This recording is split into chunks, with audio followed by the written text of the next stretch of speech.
Сейчас я подойду.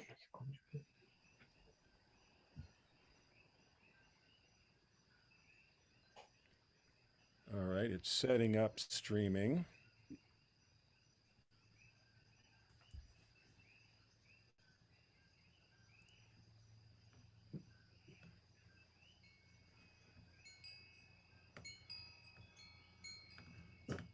Okay. Good. I think we are live now. Welcome everybody to our workshop on Orthodox choral music for the modern era.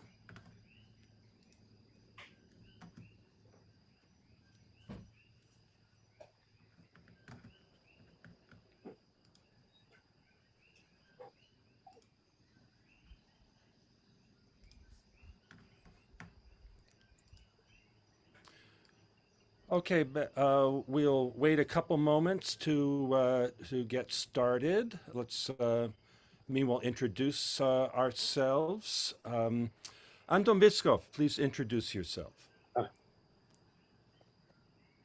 Антон Васильевич, представьте себя нашим зрителям, пожалуйста. Антон Висков, к сожалению, композитор, который занимается духовной музыкой. Антон Висков, unfortunately, a composer who writes sacred choral music.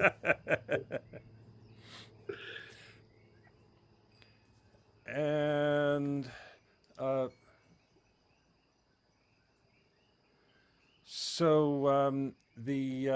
and Ben, please introduce yourself as well.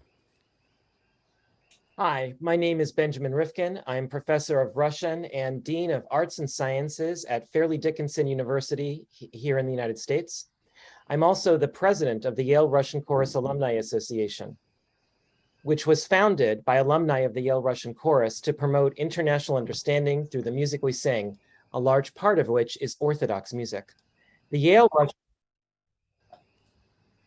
Russian Chorus, founded in 1953, has been singing for nearly 70 years through periods of geopolitical stress and conflict, as well as in periods of international peace. Today, we're grateful to Mr. Vискov for sharing his wisdom and expertise to help us and others improve our understanding of Orthodox choral music for the modern era. Здравствуйте, меня зовут Бенджамин Рифкин. Я профессор русского языка, декан гуманитарных общественных естественных наук, искусства и музыки в университете имени Ферли Диккенсона в США. Я также президент Ассоциации выпускников Йельского русского хора. Ассоциация выпускников Йельского русского хора была создана выпускниками нашего хора с тем, чтобы развивать межкультурное взаимопонимание путем музыки, которую мы исполняем. Наш хор, основан в 1953 году, поет почти 70 лет, как и в контексте геополитического напряжения и конфликта, так и в контексте международного мира. Сегодня мы очень благодарны Антону Олеговичу Вискову за то, что он разделяет с нами свою экспертизу и мудрость и дает нам возможность улучшить свои знания о православной хоровой музыке в современном мире. Thank you. Спасибо. Stepan, would you like to introduce yourself? Sure. My name is Stepan Sveshnikov. I conducted the chorus for some time as a student, including on tour in Russia in 2019. And I'll be translating from Russian to English today. Меня зовут Степан Свешников. Я являлся когда-то дирижером Йельского русского хора, включая на гастролях в Москве и округе в 2019 году, и буду переводить для Антона Олеговича с русского на английский сегодня. Спасибо, Степан, спасибо. And Елена, would you like to introduce yourself, please? Здравствуйте, меня зовут Лена Антонова, и сегодня я буду помогать проводить эту трансляцию. And Lena is joining us from Kazakhstan, from Ekibastus.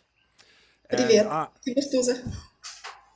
And I am Lewis Johnson with the Yale Russian Chorus Alumni Association. And I also am a choral director in Los Angeles. And I am introducing Orthodox choral music into my choir, to my church. So Anton, I will have many questions some of them may sound like stupid questions, but they want people unfamiliar with this music to be comfortable asking questions as well. Someone translate for me, please. Ben, would you like to? И это наш друг Льюис Джонсон, который также член нашей ассоциации выпускников Йельского русского хора и сам хоровой директор в Лос-Анджелесе. И он в своем хоре исполняет православную музыку и ждет с большим нетерпением узнать больше о православной музыке в современном мире. Louis, we already got a question. Yes. У нас уже возник вопрос. Hello from Тюмень. Привет из Тюмени. Почему только религиозная музыка и песня? Это же очень малая часть русской культуры. Why only religious music and song? It's only a small part of Russian culture. To which I would simply say that... Можно? Да, давайте. Мы только начинаем наше общение, и, естественно, мы начинаем с духовной музыки, которая на протяжении многих веков является стержнем русской не только музыкальной, но вообще всей культуры. Я думаю, что и надеюсь на то, что в будущем мы продолжим нашу встречу, но мы еще только начинаем. Anton says, we are only beginning our conversation, and so we are beginning from Russian sacred music, which is a foundation not only of choral music, but in fact of much of Russian culture. But he's hopeful that we'll continue this conversation and of course talk about much more than we get to today. Absolutely. And I would also add that the Yale Russian Chorus sings many secular songs, folk songs. We're not limited to choral music, to sacred music at all. И Йельский русский хор, объясняет Льюис, поет не только церковную музыку, но еще и народную и современную музыку многих разных народов бывшей Российской империи, Советского Союза, Восточной Европы и Центральной Азии и Кавказа. Мне хочется добавить, что русская культура многонациональная. Многонациональная, там много различных направлений. Кто это переведет для наших? Это я переведу, да. Anton wants to also add that Russian culture is multi-ethnic, multinational. There are many different directions within it. Вот. И второй, я бы хотел поздравить Йельский русский хор с замечательным выступлением. And the second thing he would like to say is he would like to congratulate the Yale Russian Chorus with a fantastic concert. На первом красноярском соборе. At the first gathering festival in Krasnoyarsk. Мужских хоров мира. Of tenor and bass and male ensembles of the world, choral ensembles of the world. We were very happy to participate in that, and actually, Anton, Lena does not live far from Krasnoyarsk. She lives, and so actually, some of her friends were able to attend the festival in Krasnoyarsk. Слушатели стоя аплодировали. Стоя. The audience applauded standing. Песня «Степь да степь кругом». It was the song «Степь да степь кругом». Ах ты степь широкая. Ах ты степь широкая. Да, ах ты степь кругом.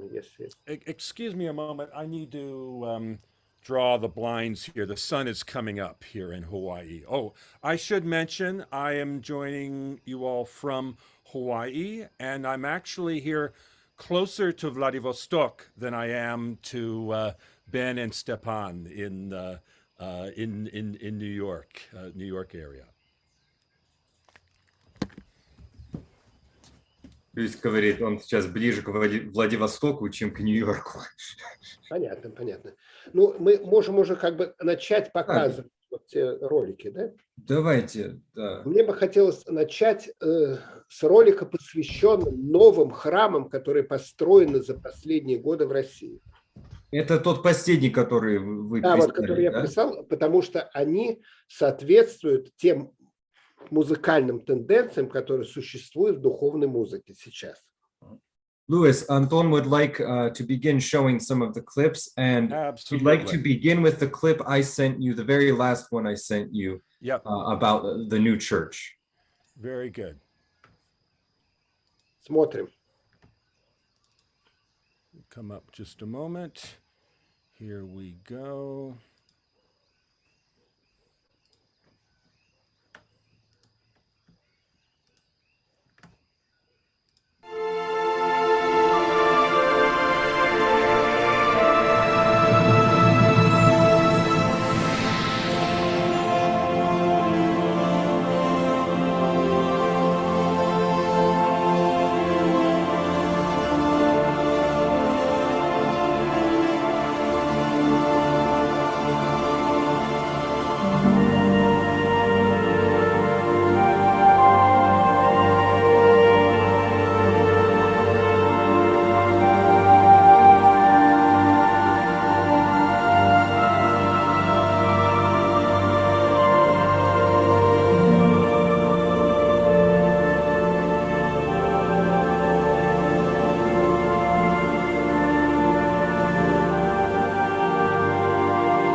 Вот. И так мы можем продолжать. Вот смотрите, за последние годы в России были построены, если не сотни, то тысячи новых храмов.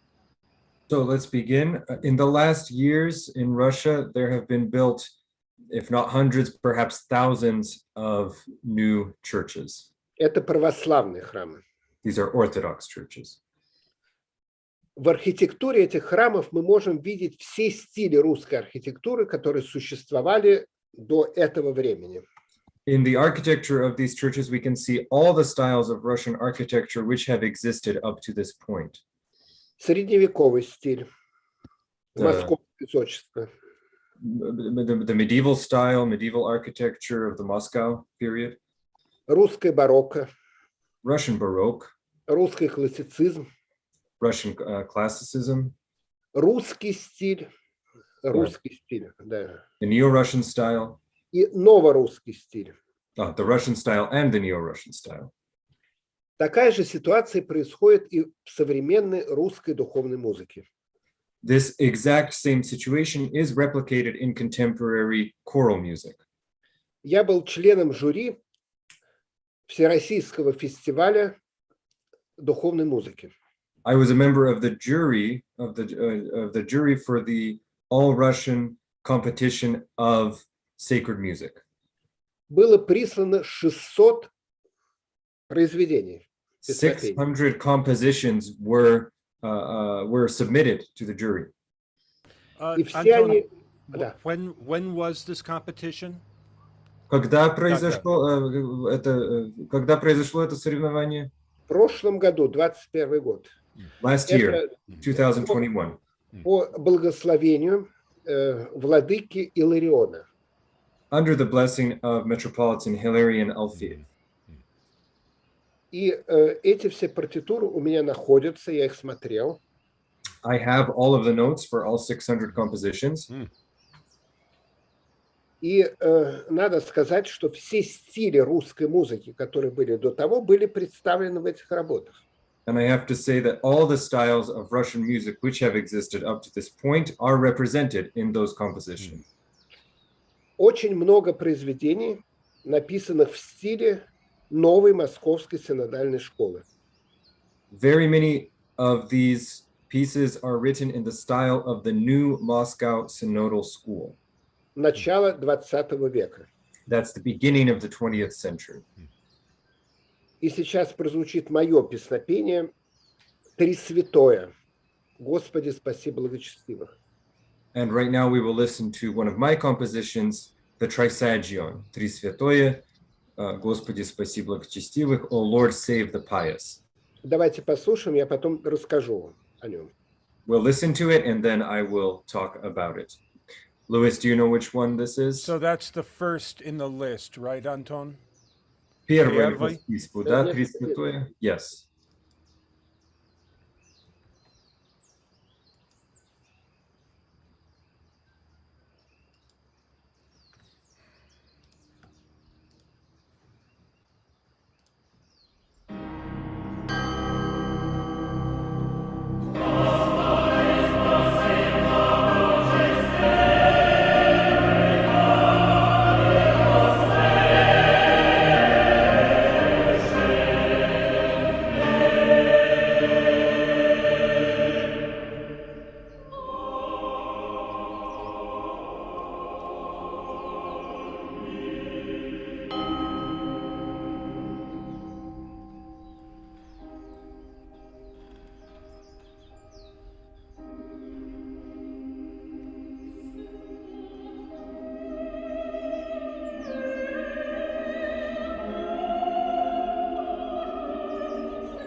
Дорогой Степан, вот let это me just translate for our English-speaking audience. So, because the text was a little hard to read, that text is from the traditional Orthodox liturgy.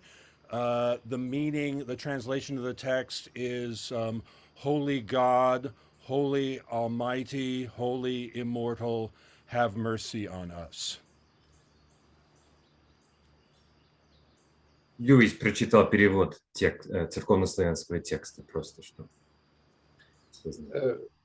Одним из признаков современного существования русской духовной музыки является ее концертное воплощение. One of the characteristics of contemporary Russian sacred choral music is its performance at concerts. The fact that it gets performed at concerts. Это песнопение может исполняться в церкви хором без сопровождения. This particular piece can be performed a cappella in a church without instrumentation. Но существует редакция для исполнения в концертных залах для инструментального состава и хора. But there is also an arrangement for instrumental ensemble and choir that can be performed in a concert hall. И в каком-то смысле в данной ситуации эти концерты превращаются в храм. Концертный зал превращается в храм. And in fact, there is a sense in which these performances at concerts turn the concert hall into a sacred space, into a church. Это традиция Александра Гречанинова. That particular strain of style comes from the tradition of the composer Alexander Гречанинов, который впервые соединил русскую духовную музыку с инструментальным сопровождением. He was the first one to put together the traditional a cappella, totally a cappella Russian choral tradition with instrumental accompaniment. Кроме того, здесь And remind us when he wrote what period? И в какие годы сочинял Александр Гречанинов? В годы февральского революционного переворота в Москве. He wrote at the time of the February Revolution in Moscow. That is the early 20th century. Okay. Он жил на Красной Пресне, это район Москвы. He lived in the Krasnaya Presnya region of Moscow. Mm-hmm. И в его стены его дома попадали пули. And in fact, while he was composing, his house, in fact, suffered fire from rifles, and bullets were lodged in the walls. И в этот момент он писал свою деместственную литургию. And as his house was being shot at, fired upon, he was writing his liturgy called Demestvenная, which refers to a 17th century very triumphant style of polyphony. С органом и инструментальным ансамблем. And he wrote this liturgy for chorus, for pipe organ, and instrumental ensemble. В этом сочинении используется также стиль Павла Чеснокова. В вашем сочинении, да? Да. Yes, and in the Trisagion of Viskov that we just watched, we also see some of the tradition of Pavel Chesnokov, который впервые соединил русский духовный текст с интонацией русского романса и русской лирической оперы, в первую очередь Чайковского. Pavel Chesnokov, late 19th century composer, who for the first time connected the Russian sacred choral style with the lyric romance or even operatic style that was, for example, evident in the works of Tchaikovsky. And we should add, in our recent concert, we actually performed one of the arrangements of Chesnokov, of Тебе поем. So we know Chesnokov very well. Это одно из самых великих произведений всей русской духовной музыки Чеснокова «Тебе поем» с басом. Да, Anton says, well, that Тебе поем is one of the most beautiful, most important choral works of all Russian sacred music. Для сравнения мы And можем... Lewis said, I'm sorry, and Lewis said, и Льюис сказал, что Ельский русский хор и выпускники Ельского русского хора пели недавно «Теперь поем Чеснокова», так что мы также знакомы с работой этого великого композитора. Это очень приятно мне слышать. Давайте послушаем для сравнения другое песнопение «Тебе Тресвятое, Господи, спаси благочестивый», который написан для малого состава хора и совсем в другом настроении. Прекрасно. So now we'll listen to another setting of the Trisagion, the same text, but this one is written for a small choir and in a different style. Before we continue, this would be a good time to just introduce our audience. Lena, we have people from all over Russia, all over the world joining us today, right?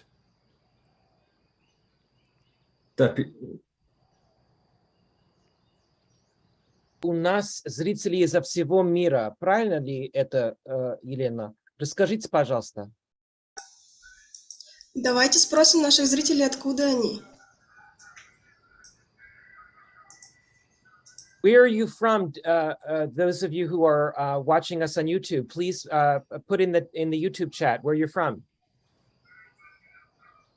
Скажите, пожалуйста, откуда вы?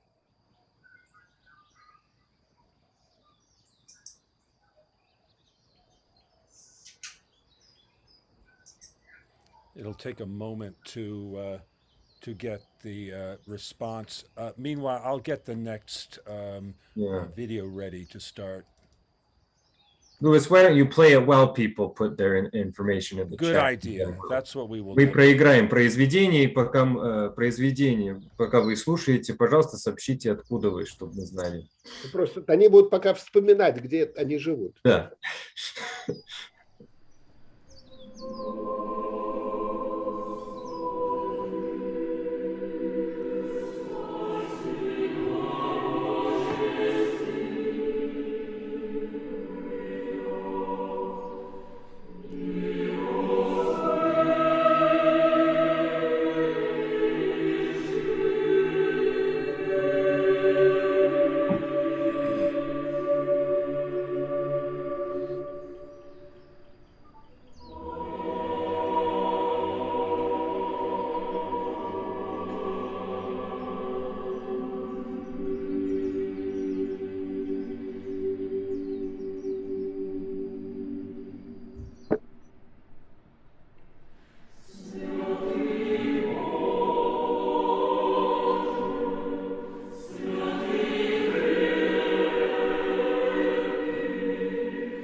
I have to say, Anton, you write such beautiful lines for soprano, and I'm sure the sopranos in my choir will enjoy singing your compositions for this reason. То есть говорится, что его сопрано очень, им будет очень хорошо петь ваши мелодии, потому что вы уделяете такие красивые мелодии именно партии сопрано. И, кстати, я тоже вот думал, что у вас сопрано так элегантно звучит, не только в этих двух композициях, но вы используете сопрано почти как такой пятый голос, пятый дискант какой-то, который парит над остальным хором. Степан, дорогой, как сказал композитор Доргомышский, если бы не было сопрано, не стоило бы быть композитором. As the composer Dorgomysty said, if there were no sopranos, there would be no reason to be a composer.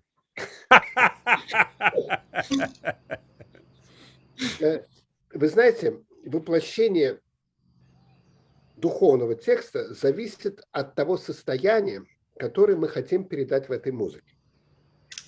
The incorporation of a liturgical text into music is determined by the feeling or the feeling that we want to communicate at that moment in the service. Это напоминает теорию аффектов эпохи барокко. This is in some way similar to the theory of affects in the Baroque era. Один и тот же текст может быть передан как восторг. One and the same text can be communicated as exuberance. Или как благостное ощущение, благость. Or as a feeling of grace. Удовольствие какое-то. A grace. Либо как сокрушение о грехах покаяния. Or even a repentant feeling of grief over one's sins. Я предлагаю сейчас послушать четвертую, пропустить третью. Четвертая – это «Господи, помилуй», которая основана на интонациях современной эстрадной музыки. Anton would like to listen now to Господи, помилуй, which is founded on, in fact, contemporary stage operatic performances. But before we do that, Lewis, do you want to tell us where our audience is from? Absolutely. Lena, where is our audience today? У нас сегодня Канада, Торонто, Россия, Ленинградская область, Великий Новгород, Екатеринбург, Лос-Анджелес, Сан-Франциско, Сибирь, Кемерово, Санкт-Петербург, опять же Канада и Сан-Франциско. У нас был привет из Тюмени, кстати говоря. Пока все. Well, всем привет. Welcome to you all. So we'll do the fourth one, the Господи помилуй. Okay.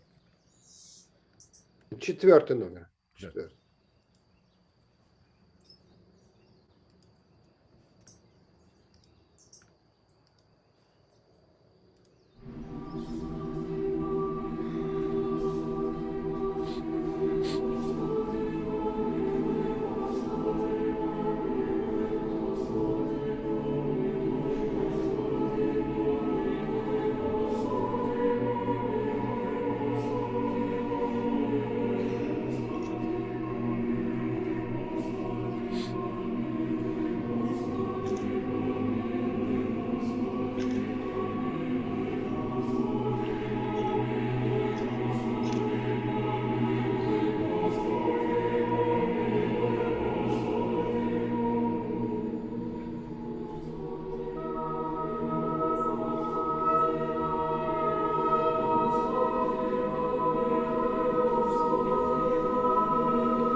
Вот такое песнопение, да.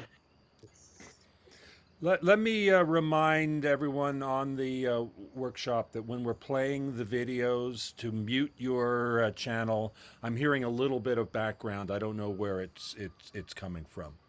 Льюис хочет всем напомнить, когда мы проигрываем какое-то песнопение, пожалуйста, вот всем нам, 5 участникам, выключите микрофон на это время, на всякий случай, чтобы эхо не было.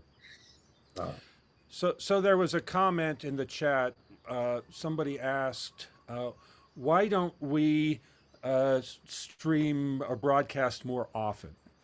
Кто-то в чате спросил, почему мы так редко выходим в эфир? And I think, Ben, perhaps we should. We could do more streams like this. For example, we could do a stream of our more recent concert for the benefit of people who could not attend. Мы примем ваше пожелание во внимание и, возможно, сможем почаще выходить, например, проиграть наш последний концерт, наше последнее выступление. Вы знаете, разве один раз в столетие это редко? Это, по-моему, часто?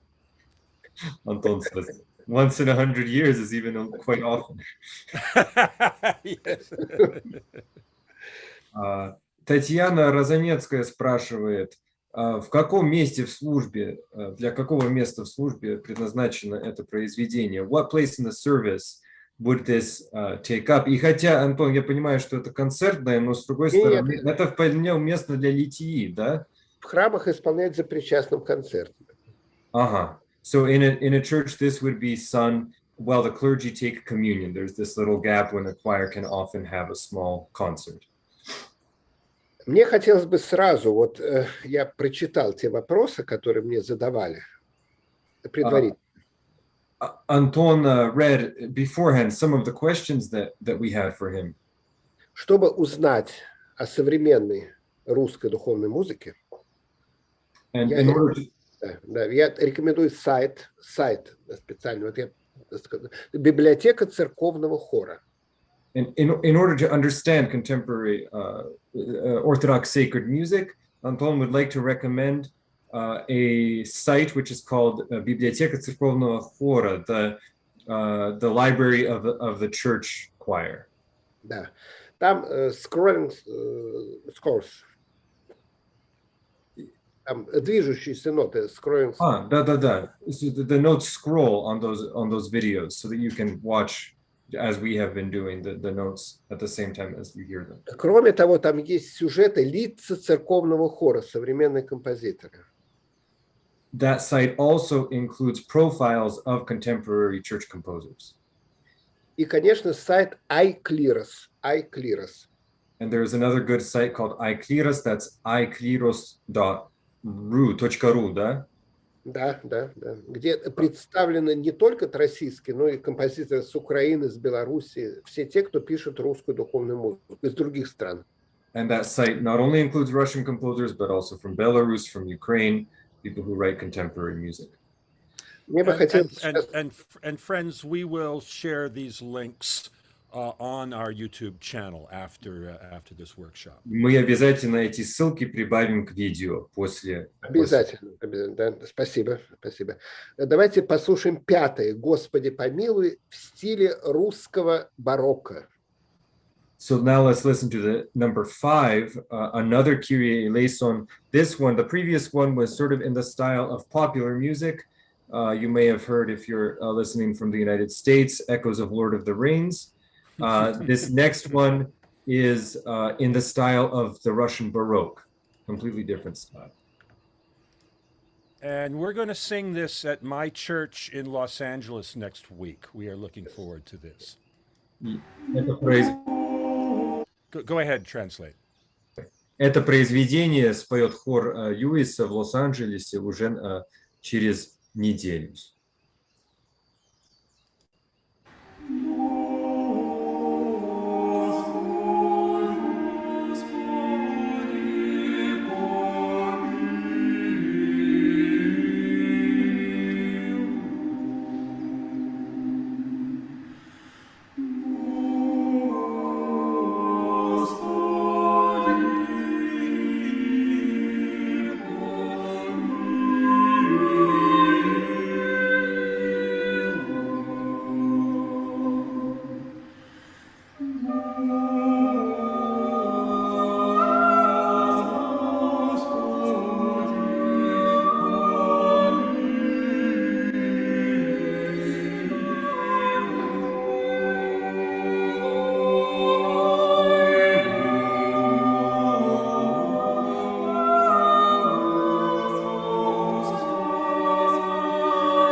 Русское барокко, оно пришло из Западной Европы в Россию через Украину. The Russian Baroque came, in fact, from the West to Russia through Ukraine, through Ukrainian composers. So I have a question at this point. So my understanding is that most Russian Baroque composers wrote for men's chorus, and you are writing for mixed chorus. So I'm curious, when has the transition from men's choral writing to mixed choral writing taken place? Льюис спрашивает, не правда ли, что традиционный русский барокко для мужского состава, или может, а у вас для смешанного? Как это было в XVIII веке? В середине 17 века и в начале 18-го до середины 18 века русское барокко было представлено смешанными хорами, притом партию сопрано пели дисконты, мальчики. Понял. In the 17th, from the middle of the 17th through the 18th century, it was in fact a mixed choir, and the part of soprano was sung by boy sopranos. Различные составы смешанные, не только, но они всегда были смешанные. В рукописях остались только смешанные сопрано, потому что везде пели дисконты. So everywhere it was descants, boy sopranos. Now, of course, we perform using a mixed choir. В мужской традиции сохранялись только канты. Это особый стиль вне богослужебного пения, духовного содержания. In the male choir tradition, only cantos were left during the Baroque, and these were not sacred pieces. These were outside of the church tradition. Сейчас некоторые мужские коллективы в России просят меня написать что-то в стиле русского барокко только для мужского состава, что я и делаю. Right now, there are some male choirs in Russia asking Anton Olegovich to write something in the style of Russian Baroque, but only for a tenor-based ensemble, and he is working on that project right now. Для написания произведений в стиле русского портесного барокко я использую трактаты Делецкого и западные трактаты, например, трактат Спиридона такого, где есть все паттерны, образцы написания таких произведений. To write these compositions, Anton is inspired by, uses the treatises of, напомните, Спиридона, да? Спиридон – это западноевропейский трактат. Их было очень много в эпоху барокко, где просто это поваренная книга, что называется, как надо писать музыку. Both Western European and Russian treatises, how to write, that have been preserved from the 17th, 18th century. How does one write Baroque music? And Anton uses that actively in his own composing. То песнопение, которое мы сейчас услышали, тоже основано на образцах этого трактата. And what we just heard was also inspired by the forms that are described in that treatise of Spiridon. Одним из направлений современной духовной музыки является стилизация старинных духовных стихов. Now, one of the directions that contemporary sacred composition is taking is the stylization and arrangement of old, of sort of spiritual songs, spiritual cants, which are not actually part of the liturgical text. Которые исполнялись не в храме, These were not performed in church. А среди народных музыкантов. They were performed by folk musicians, by and large. Но собирали большую аудиторию слушателей. But they always sang for a large audience. They were very popular. Послушаем номер 7. «Богородица, Дева, радуйся». Это песнопение из всеночного бдения. Ave Maria. So we're going to listen now to number 7, the Ave Maria. Где стилизуется напев духовного, народного духовного стиха. Spiritual. Да. So we have a liturgical text, but the melody that's used is actually a stylization of one of those folk. 7, номер 7. Number 7. Number 7. The question, someone who joined late, who is singing on these recordings, Anton? Кто исполняет записи, которые мы слушаем? Здесь очень много разных коллективов, в каждой записи это новый исполнитель. Everyone is performed by a different choir. There are lots of different. Я потом расскажу о современных исполнителях духовной музыки в России. Later, he can tell us about some of the best choirs that sing this sort of music. Very good. Давайте послушаем. 7.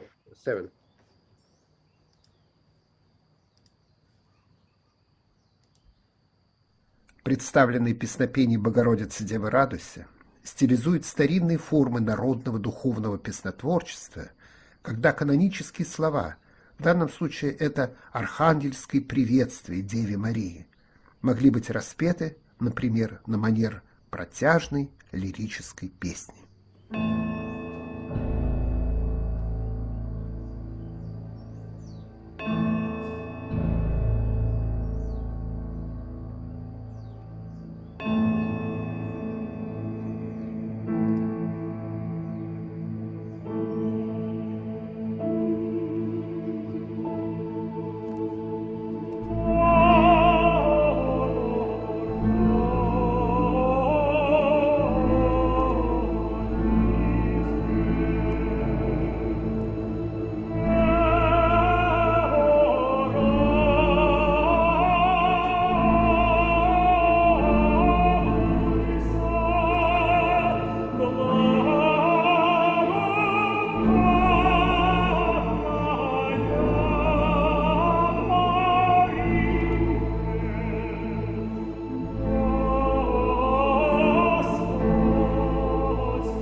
Степан, дорогой, вспоминая те вопросы, которые мне уже вот задавали перед нашим эфиром, там вопрос, существуют ли у нас мужские коллективы в России?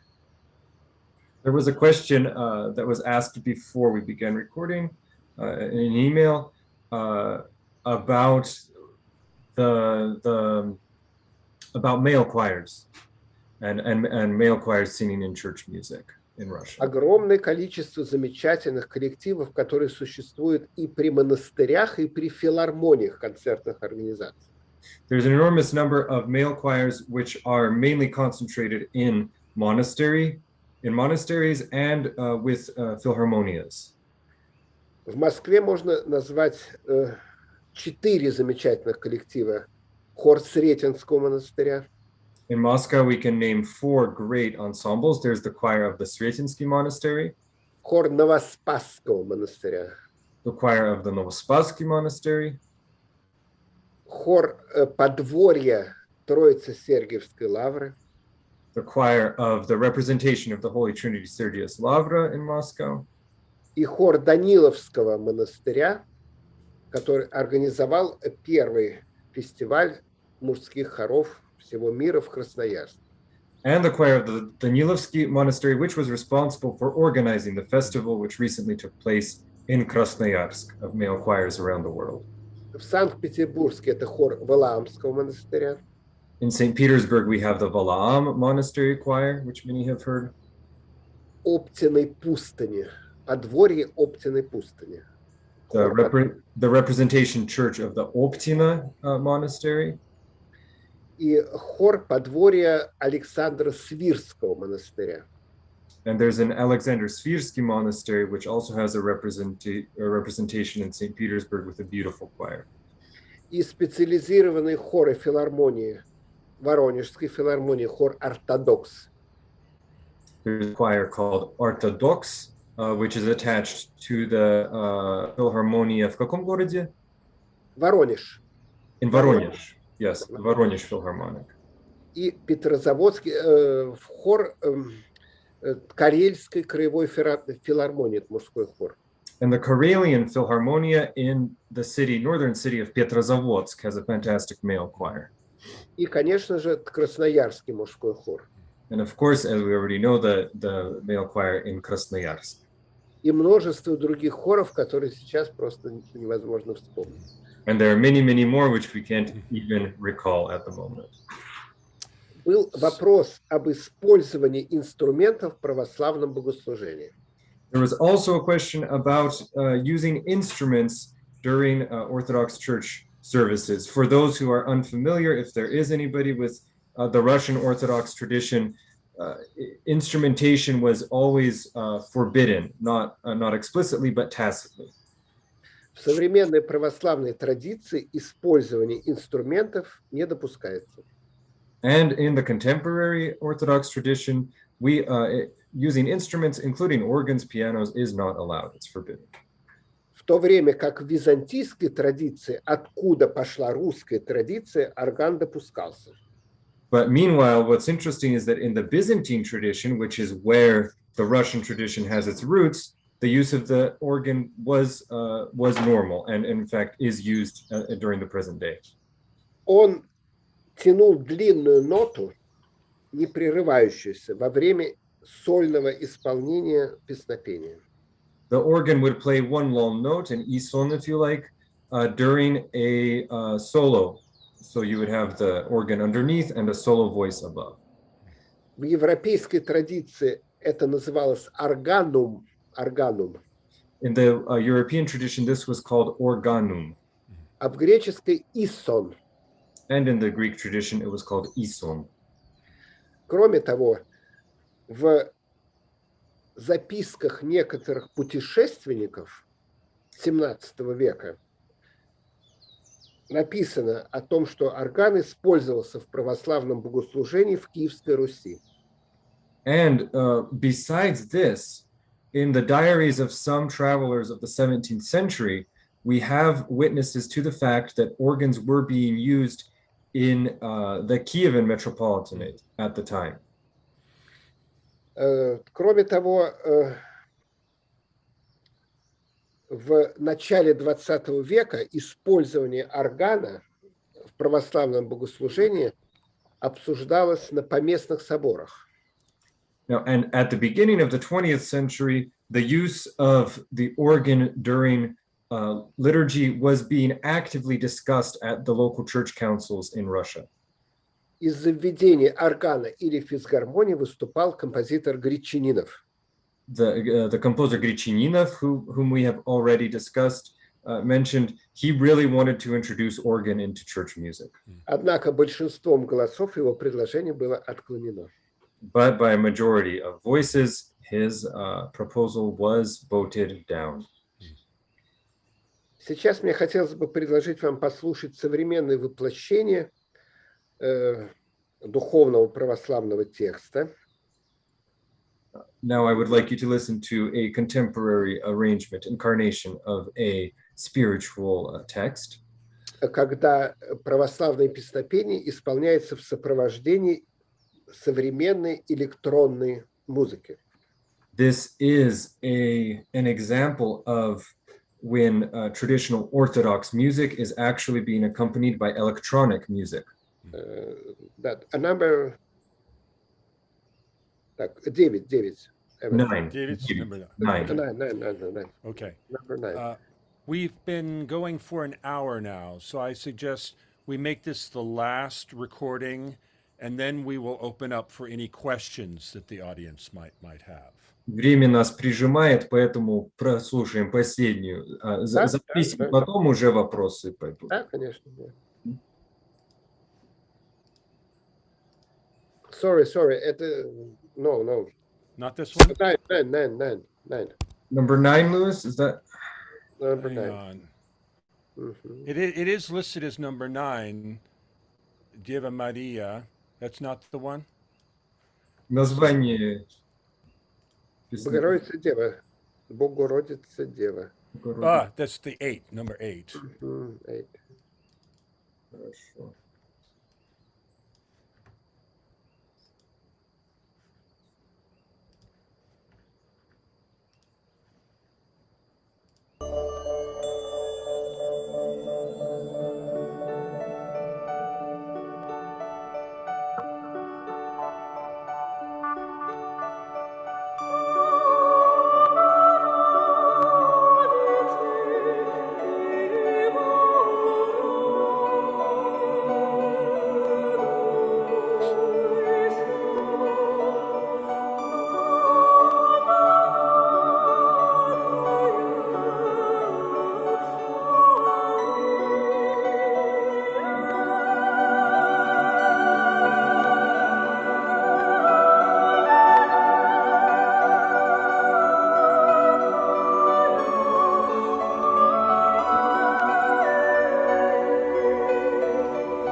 Московский синодальный хор, регент Алексей Пузаков.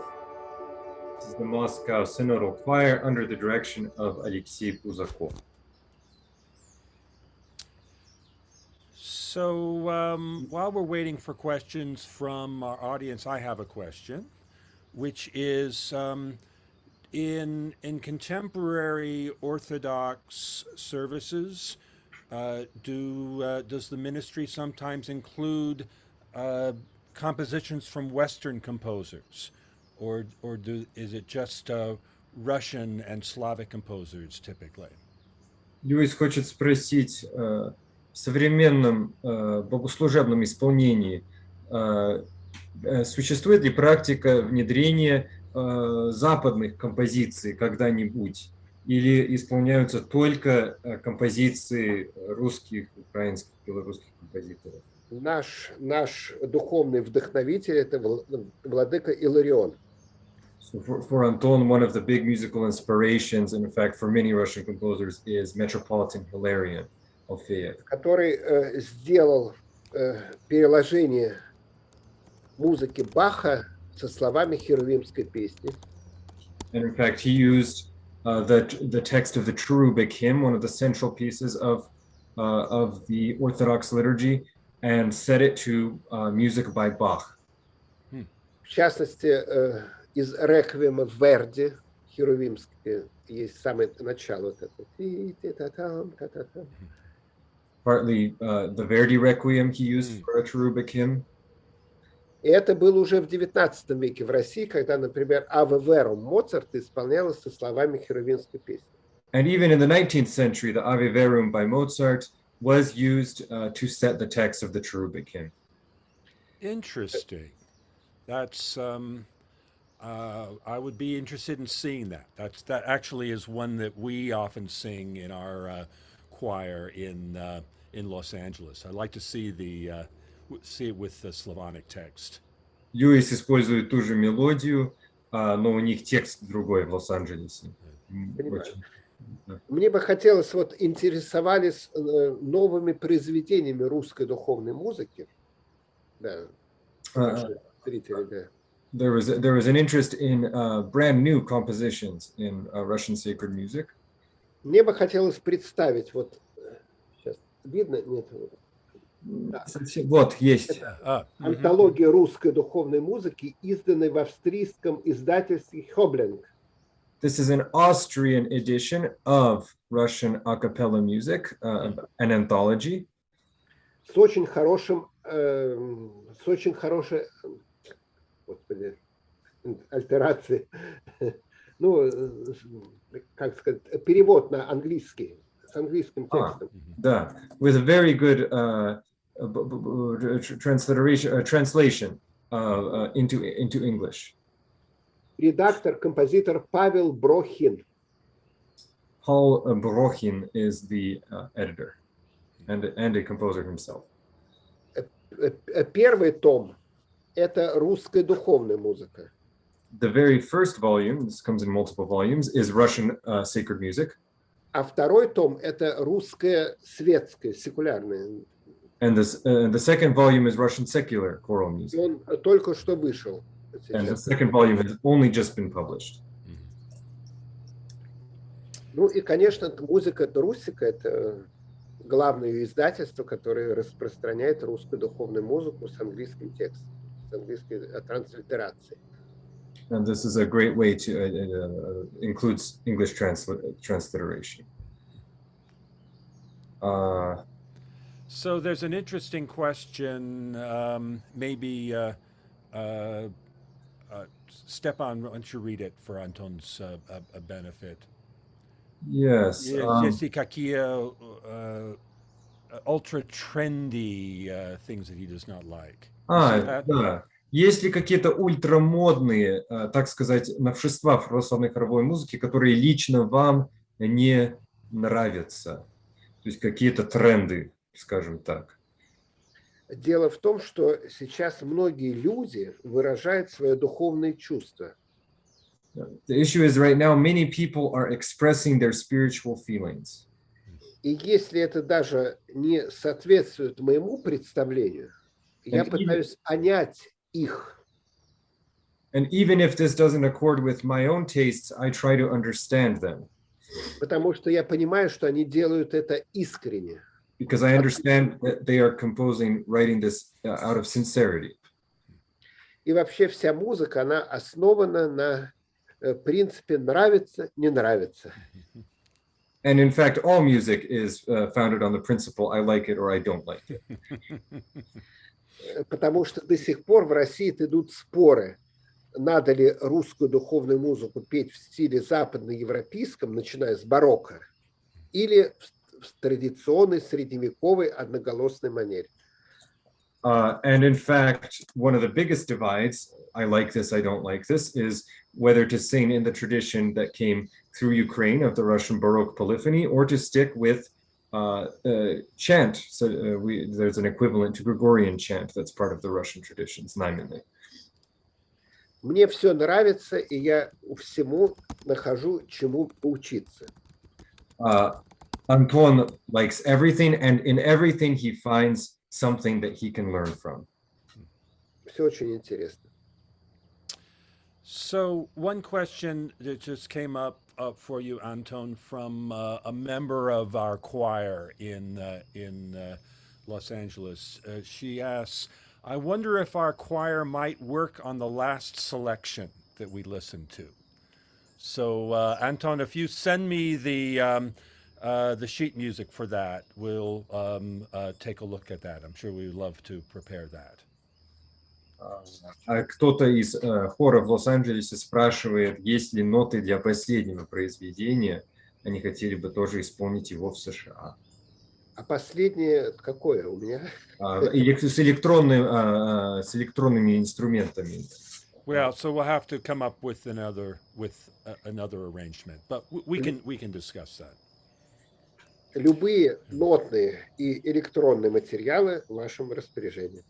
He's happy to provide any and all. Okay, great. Okay, any last comments before we break? Well, I just want to thank you again, Антон Висков, for joining us for this. This has been very informative and helpful, and I hope that we can continue this conversation in the future. Антон Олегович, огромная вам благодарность от всех нас, от Йельского хора, от всех зрителей, от меня лично, что вы нашли время для этого разговора. И мы очень надеемся, что разговор продолжится, что у нас будет о чем поговорить в будущем. Вы знаете, одну секундочку. Сейчас. One second, says Anton. You may have a surprise for us.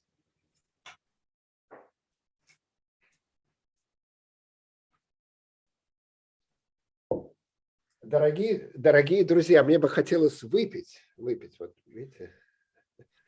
Your friends, Anton would like to drink to us. За развитие мирового певческого искусства. For the, пожалуйста, мне тоже что-нибудь.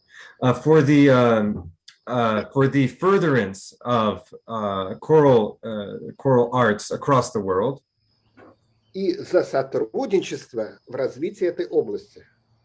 And for mutual working together in order to further this realm of art.